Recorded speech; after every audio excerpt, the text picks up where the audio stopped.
साथियों, अब तक अर्जुन ने आत्मा, कर्म, ज्ञान और त्याग के कई रहस्य जान लिए हैं, लेकिन उसके मन में अब भी एक सवाल है। क्या कोई ऐसा मार्ग है जिससे इंसान अकेले ही अपने जीवन का उद्धार कर सके? क्या बिना संन्यास लिए भी कोई व्यक्ति सच्चे ज्ञान को पा सकता है? और यहीं से श्री कृष्ण अर्जुन को एक नए और अत्यंत गूढ़ योग की ओर ले जाते हैं, ध्यान योग। इस अध्याय में श्री कृष्ण एक ऐसे मार्ग की चर्चा करते हैं जिसमें इंसान अकेले ही, बिना किसी सहारे के, केवल अपने मन के द्वारा आत्मा का साक्षात्कार कर सकता है। लेकिन इस मार्ग पर चलना आसान नहीं है। मन को वश में करना, इंद्रियों पर नियंत्रण पाना और एकाग्रता में डूब जाना, यही ध्यान योग की सच्ची साधना है। तो आइए सुनते हैं अर्जुन और श्री कृष्ण के बीच हुआ ये रहस्यमय संवाद, जो हर उस व्यक्ति के लिए है जो खुद से मिलने की राह पर चल पड़ा है। और हां, अगर आपको हमारी ये श्रृंखला पसंद आ रही है तो चैनल को जरूर सब्सक्राइब करें और इस ज्ञान को अपनों के साथ साझा करें। श्लोक 1। अनाश्रितः कर्मफलम कार्यम कर्म करोति यः स सन्यासी च योगी च न निरग्निर्न चाक्रियः दारआ। कुरुक्षेत्र के मैदान में अर्जुन के मन में फिर से वैराग्य और कर्म के बीच का द्वंद्व चल रहा था। उसे समझ नहीं आ रहा था कि क्या एक योद्धा होकर भी वह ध्यान और आत्म उद्धार की ओर बढ़ सकता है। तभी श्री कृष्ण ने अर्जुन की ओर गहरी दृष्टि डालते हुए कहा, अर्जुन, जो व्यक्ति बिना किसी फल की इच्छा के अपना कर्तव्य करता है, वही सच्चा सन्यासी है, वही सच्चा योगी है। सिर्फ यज्ञ की अग्नि को त्याग देना या काम छोड़ देना सन्यास नहीं होता। सच्चा त्याग वो है जहां मन में कोई लालच न हो और इंसान हर कर्म को सिर्फ धर्म भाव से करता हो। यहीं से श्री कृष्ण ने अर्जुन को ध्यान योग की गहराइयों में ले जाना शुरू किया। श्लोक 2। यम संन्यासमिति प्राहुर्योगम तम विद्धि पांडव न ह्यसन्यस्त संकल्पो योगी भवति कश्चन। श्री कृष्ण ने अर्जुन को गंभीरता से समझाया। अर्जुन, जिसे लोग संन्यास कहते हैं, उसे ही वास्तव में योग कहा गया है। लेकिन ध्यान रखना, जब तक कोई व्यक्ति अपने मन की इच्छाओं और कल्पनाओं का पूरी तरह त्याग नहीं करता, तब तक वह सच्चा योगी नहीं बन सकता। केवल वस्त्र या स्थान बदलने से योग नहीं आता। योग तो तब आता है जब मन के संकल्पों का त्याग हो जाए। श्लोक 3। आरुरुक्षोर्मुनेर योगम कर्म कारण मुच्यते योगारूढ़स्य तस्यैव शमः कारण मुच्यते। श्री कृष्ण ने आगे अर्जुन को बताया, जो साधक अभी योग के मार्ग पर चढ़ने की तैयारी में है, उसके लिए कर्म करना ही मुख्य साधन है। लेकिन जो योग में स्थिर हो गया है, उसके लिए मन की पूर्ण शांति ही साधना बन जाती है। शुरुआत में कर्म जरूरी है, लेकिन जब साधक योग में स्थिर हो जाए तो फिर मौन, ध्यान और शांति ही उसका मार्ग बन जाते हैं। श्लोक 4। यदा हि नेन्द्रियार्थेषु न कर्मस्वनुषज्जते सर्व संकल्प सन्यासी योगारूढ़स्तदोच्यते। श्री कृष्ण ने अर्जुन के मन में उठते संदेह को शांत करते हुए कहा, जब कोई व्यक्ति न तो इंद्रियों के विषयों में आसक्त होता है और न ही अपने कर्मों में कोई मोह रखता है, और जब वह अपने सभी संकल्पों और इच्छाओं को पूरी तरह छोड़ देता है, तब वह सच्चे अर्थों में योग में स्थित माना जाता है। वह बाहरी दुनिया से हटकर अपने भीतर की यात्रा में एकदम केंद्रित हो जाता है। श्लोक 5। उद्रेदात्मनात्मानं नात्मानं व साधयेत् आत्मैव ह्यात्मनो बंधुरात्मैव रिपुरात्मनः। अब श्री कृष्ण ने अर्जुन को जीवन का सबसे गहरा मंत्र दिया। हर इंसान को खुद ही अपना उद्धार करना चाहिए, कभी खुद को नीचा नहीं समझना चाहिए, क्योंकि अर्जुन, इंसान का सबसे बड़ा मित्र भी उसका अपना मन होता है, और अगर वह मन वश में न हो तो वही सबसे बड़ा शत्रु बन जाता है। तू चाहे तो खुद को ऊपर उठा सकता है और चाहे तो खुद को गिरा भी सकता है। सब कुछ तेरे अपने मन पर निर्भर करता है। श्लोक 6। बंधुरात्मात्मनस्तस्य ये नात्मैवात्मना जितः अनात्मनस्तु शत्रुत्वे वर्तेतात्मैव शत्रुवत्।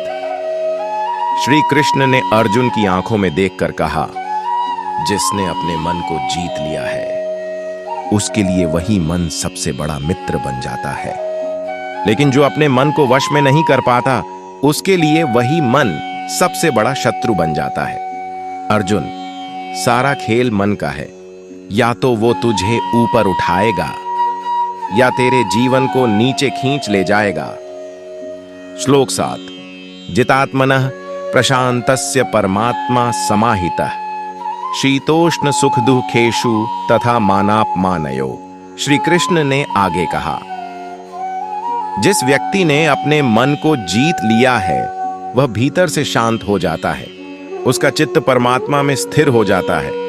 फिर उसके लिए सर्दी गर्मी, सुख दुख, मान सम्मान, अपमान सब कुछ एक समान हो जाता है। वो हर परिस्थिति में स्थिर रहता है, क्योंकि उसका सहारा अब बाहर की दुनिया नहीं बल्कि भीतर की चेतना बन चुकी होती है। श्लोक 8। ज्ञान विज्ञान तृप्तात्मा कूटस्थो विजितेन्द्रियः युक्त इत्युच्यते योगी समलोष्टाश्म कांचन। श्री कृष्ण ने मुस्कुराते हुए अर्जुन से कहा, जिसका मन ज्ञान और अनुभव से संतुष्ट है, जो भीतर से अडिग है और जिसने अपनी इंद्रियों को वश में कर लिया है, वही सच्चा योगी कहलाता है। अर्जुन, उसके लिए मिट्टी, पत्थर और सोना तीनों एक समान होते हैं। वो चीजों की बाहरी कीमत से नहीं, उनके भीतर के सार से जुड़ा होता है। श्लोक 9। सुहृन् मित्रार्युदासीन मध्यस्थ द्वेष्य बन धुषु साधुष्वपि च पापेषु संबुद्धिर्विशिष्यते। श्री कृष्ण ने अब अर्जुन को योगी का असली मापदंड बताया। जिस योगी के मन में मित्र, शत्रु, अजनबी, संत, पापी, यहां तक कि दुष्ट व्यक्ति के प्रति भी संभाव होता है, वही सबसे श्रेष्ठ योगी होता है, क्योंकि उसका प्रेम और दृष्टि किसी के व्यवहार या स्थिति पर नहीं टिकी होती, बल्कि आत्मा के स्तर पर टिकी होती है। श्लोक 10। योगी युञ्जीत सततमात्मानं रहस्य स्थितः एकाकी यत चित्तात्मा निराशीर परिग्रह। अब श्री कृष्ण ने अर्जुन को ध्यान योग की विधि सिखानी शुरू की। हे अर्जुन, सच्चा योगी हमेशा अपने मन को साधने का अभ्यास करता है। वो एकांत में चुपचाप अपने चित्त और आत्मा को एकाग्र करता है। वो अकेला होता है, किसी वस्तु या व्यक्ति की अपेक्षा नहीं करता, न किसी चीज को जमा करता है और न ही किसी से आशा रखता है। वो भीतर के संसार में प्रवेश करता है, जहां से असली शांति की शुरुआत होती है। श्लोक 11। शुचौ देशे प्रतिष्ठाप्य स्थिरमासन्मात्मनः नात्युच्छ्रितम् नाति नीचम चैलाजिन कुशोत्तरम। श्री कृष्ण ने अर्जुन को ध्यान की शुरुआत सिखाते हुए कहा, अर्जुन, ध्यान के लिए एक शांत और पवित्र स्थान चुनो। वहां अपने लिए एक स्थिर आसन बनाओ, न बहुत ऊंचा न बहुत नीचा। उस आसन पर कुछ घास बिछाओ, उसके ऊपर मृग चर्म हो और उसके ऊपर एक मुलायम कपड़ा। यह तैयारी मन को स्थिर करने के लिए है। श्लोक 12। तत्रैकाग्रम मनः कृत्वा यत चित्तेन्द्रिय क्रिया उपविश्यासने युञ्ज्याद्योगमात्म विशुद्धये।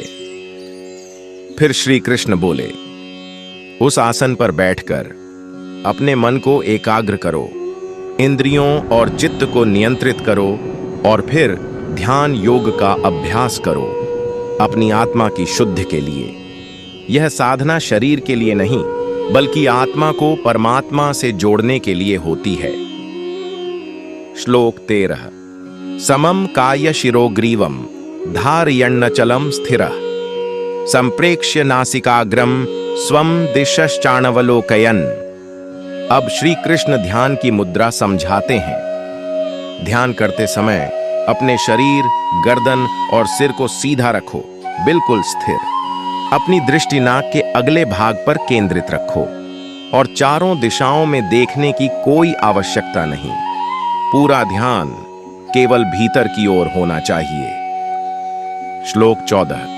प्रशांतात्मा विगत भीर ब्रह्मचार्य व्रते स्थिता मनः संयम्य मच्चित्तो युक्त आसीत मत्परः। अब श्री कृष्ण ने ध्यान की गहराई को छुआ। ध्यान के समय मन शांत हो, डर और चिंता से मुक्त हो, व्रत और संयम का पालन हो और चित्त पूरी तरह मेरे भगवान में लगा हो। ऐसा योगी जो मुझे ही सर्वोच्च मानकर ध्यान करता है, वही वास्तव में मुझसे जुड़ता है।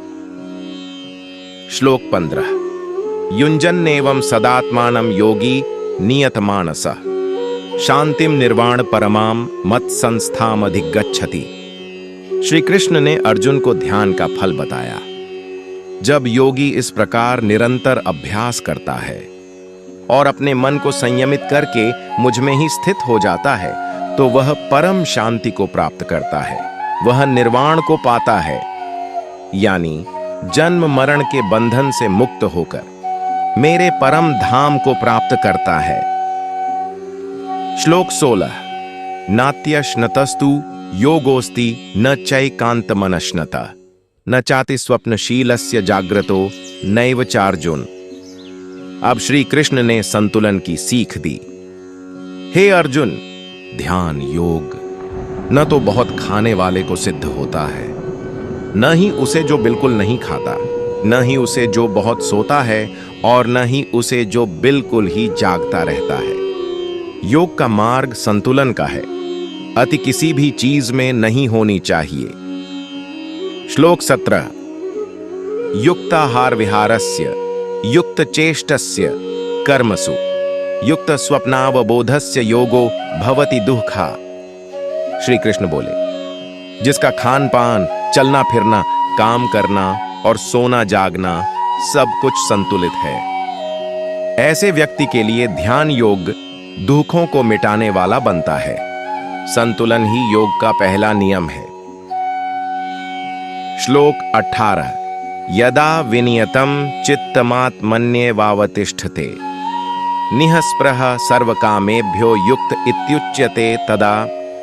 फिर श्री कृष्ण ने कहा, जब साधक का चित्त पूर्ण रूप से नियंत्रित हो जाता है और वह अपने ही आत्म स्वरूप में स्थित हो जाता है, जब वह सभी कामनाओं से मुक्त हो जाता है, तब उसे युक्त यानी सच्चा योगी कहा जाता है। श्लोक 19। यथा दीपो निवातस्थो निंगते सोपमा स्मृता योगिनो यत चित्तस्य युञ्जतो योगमात्मनः। श्री कृष्ण बोले, जैसे हवा रहित स्थान में रखा दीपक बिना हिले स्थिर जलता है, वैसे ही सच्चा योगी जब अपने मन को पूर्ण रूप से संयमित करके ध्यान करता है, तो उसका मन भी वैसी ही स्थिरता को प्राप्त करता है। श्लोक 20। यत्रो परमते चित्तम निरुद्धम योग सेवया यत्र चैवात्मनात्मानं पश्यन्नात्मनि तुष्यति। अब श्री कृष्ण ध्यान की चरम स्थिति बताते हैं। जब योगी का चित्त पूरी तरह शांत हो जाता है, ध्यान के अभ्यास से सभी विकार रुक जाते हैं और वह अपनी आत्मा को अपने ही भीतर साफ साफ देखने लगता है और उसी आत्मा में परमानंद का अनुभव करता है। वहीं से सच्चा ध्यान आरंभ होता है। श्लोक 21। सुखमात्यंतिकम यत्तद्बुद्धिग्राह्यमतीन्द्रियम वेत्ति यत्र न चैवायम स्थितश्चलति तत्वतः। श्री कृष्ण बोले, जब योगी उस परम सुख को अनुभव करता है जो इंद्रियों से नहीं बल्कि बुद्धि के माध्यम से जाना जाता है, तो वह उस स्थिति में स्थिर हो जाता है। फिर वह कभी उस स्थिति से विचलित नहीं होता। श्लोक 22। यम लब्ध्वा चापरम लाभम मन्यते नाधिकम ततः यस्मिन् स्थितो न दुःखेन गुरुणापि विचाल्यते। जब वह योगी उस आत्मिक सुख को प्राप्त कर लेता है, तो उसे लगता है कि इससे बढ़कर जीवन में और कुछ भी नहीं है। और जब वह उस स्थिति में होता है तो कोई भी भारी से भारी दुख भी उसे विचलित नहीं कर सकता। श्लोक 23। तम विद्या दुख संयोग वियोगम योग संजितम स निश्चयेन योक्तव्यो योगो निर्विण्ण चेतसा। और अर्जुन, जो दुखों से पूरी तरह अलग कर दे उसी को योग कहा गया है। ऐसा योग निश्चय पूर्वक किया जाना चाहिए, एक ऐसे मन से जो कभी हार न माने, जो थके नहीं डिगे नहीं। श्लोक 24। संकल्प प्रभवान कामांस त्यक्त्वा सर्वान शेषतः मन सैवेन्द्रिय ग्रामम विनियम्य समन्ततः। ध्यान योग में सफलता के लिए अपने सभी इच्छाओं का पूरी तरह त्याग करना होगा और मन के द्वारा सभी इंद्रियों को नियंत्रित करना होगा, हर दिशा से, हर स्तर पर। श्लोक 25। शणय शणैरुपरमेद बुद्ध्या धृतिगृहीतया आत्मसंस्थम मनः कृत्वा न किंचिदपि चिंतयेत। फिर धीरे धीरे धैर्य और विवेक से मन को शांति में स्थिर करो। मन को आत्मा में ही स्थित कर दो और फिर किसी भी बाहरी चीज के बारे में सोचना बंद कर दो। यह चुप्पी नहीं बल्कि परम मौन होता है, जहां सिर्फ आत्मा बोलती है। श्लोक 26। यथो यथो निश्चरति मनश्चंचलमस्थिरम तत्तस्थतो नियम यैतदात्मन्येव वशम नयेत। अर्जुन, यह मन बड़ा चंचल है, बार बार भटकता है, लेकिन हर बार जब यह कहीं भागे तो उसे प्यार से, संयम से पकड़कर फिर से आत्मा में लाकर स्थिर कर दो। यह अभ्यास बार बार करना होता है, तभी सच्चा योग सिद्ध होता है। श्लोक 27। प्रशांत मनसम ह्येणम योगिनम सुखमुत्तमम उपैति शांत राजसम ब्रह्मभूतम कल्मषम। जिस योगी का मन पूरी तरह शांत हो गया है, जिसकी सभी इच्छाएं बुझ गई हैं, वह परम सुख को प्राप्त करता है। वह व्यक्ति अब पापों से रहित हो जाता है, उसका चित्त सात्विक हो जाता है और वह ब्रह्म स्वरूप को प्राप्त कर लेता है। श्लोक 28। युञ्जन्नेवं सदात्मानं योगी विगत कल्मष सुखेन ब्रह्म संस्पर्शमत्यंतम सुखमश्नुते। जो योगी निरंतर इस अभ्यास को करता है और जिसने अपने मन को पापों से मुक्त कर लिया है, वह ब्रह्म के संपर्क में आकर ऐसा सुख अनुभव करता है जो न कभी कम होता है न कभी समाप्त होता है। श्लोक 29। सर्वभूतस्थमात्मानं सर्वभूतानि छात्मणि ईक्षते योग युक्तात्मा सर्वत्र समदर्शनः ब।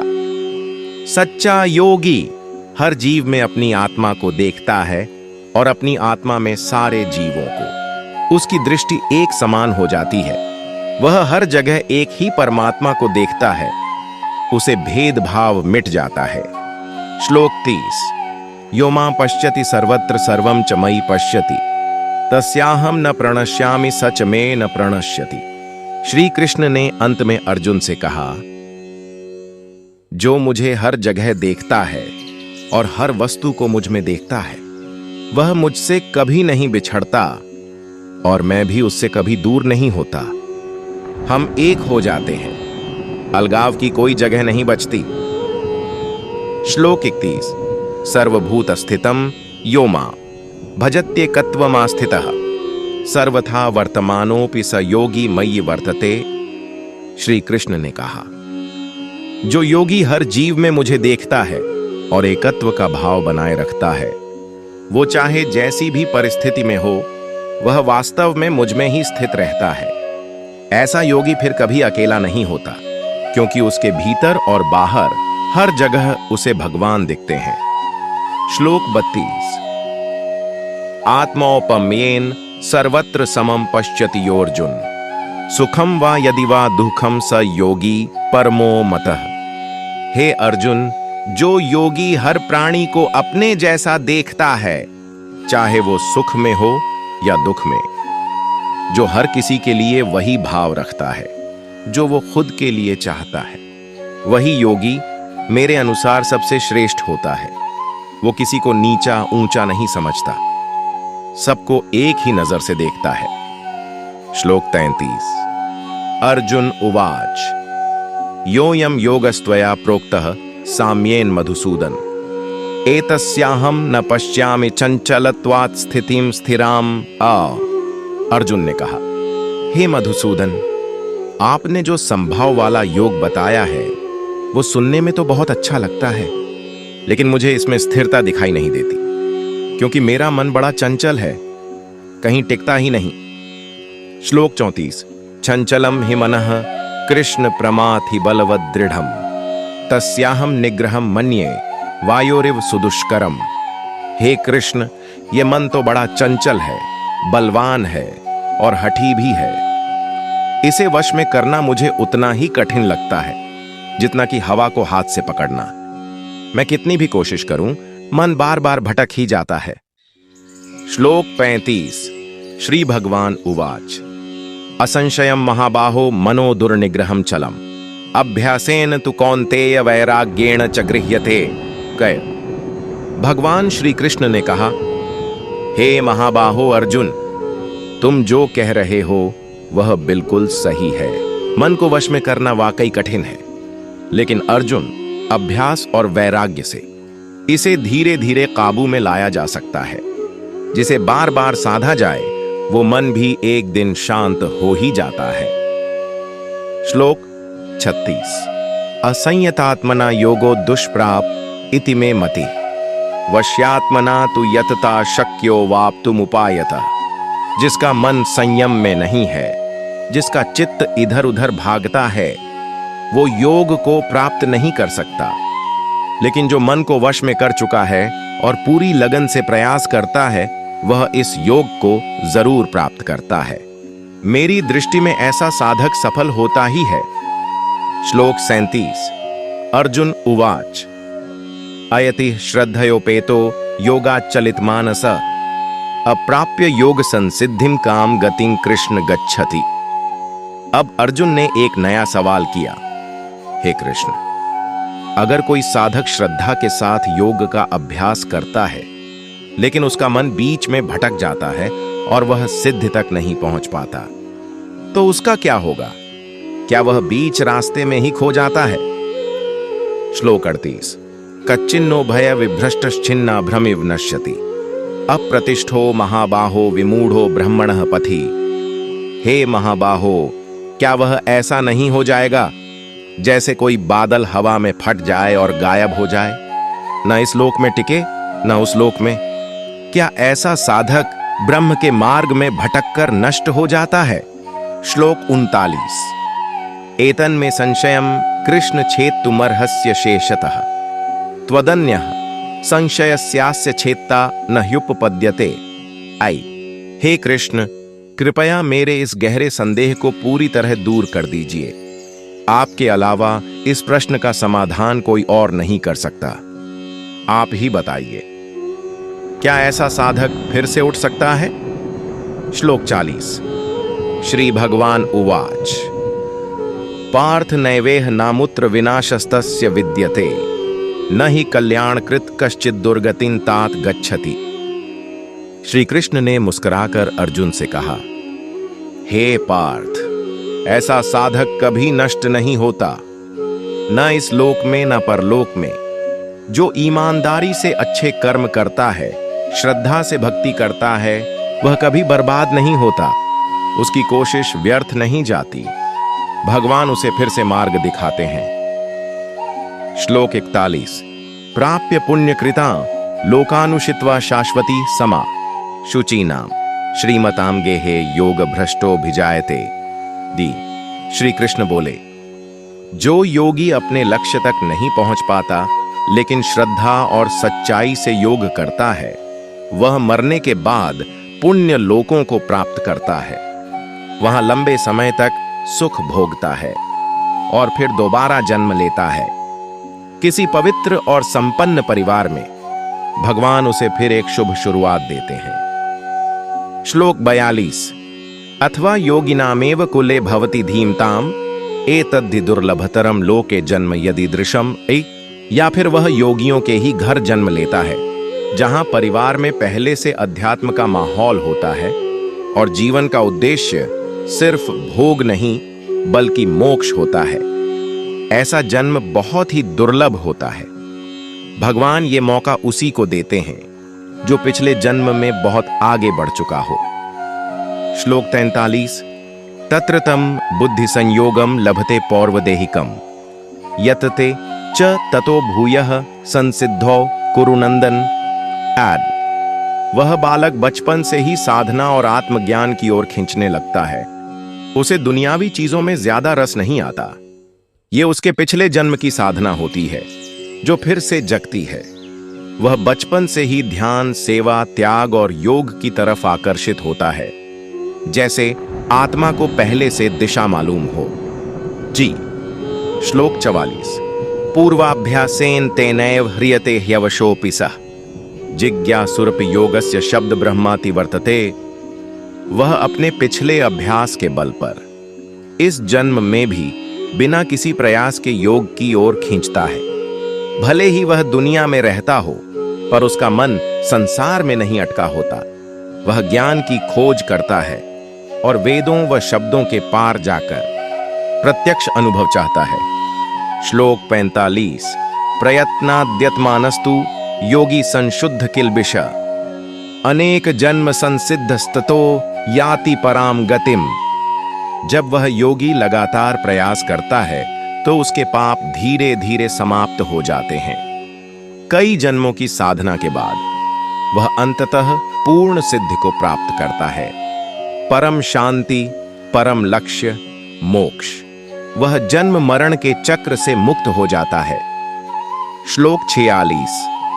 तपस्विभ्योऽधिको योगी ज्ञानिभ्योऽपि मतोऽधिकः कर्मिभ्यश्चाधिको योगी तस्माद्योगी भवार्जुन। हे अर्जुन, योगी तपस्वियों से भी श्रेष्ठ है, ज्ञानियों से भी ऊंचा है और कर्म करने वालों से भी बड़ा है।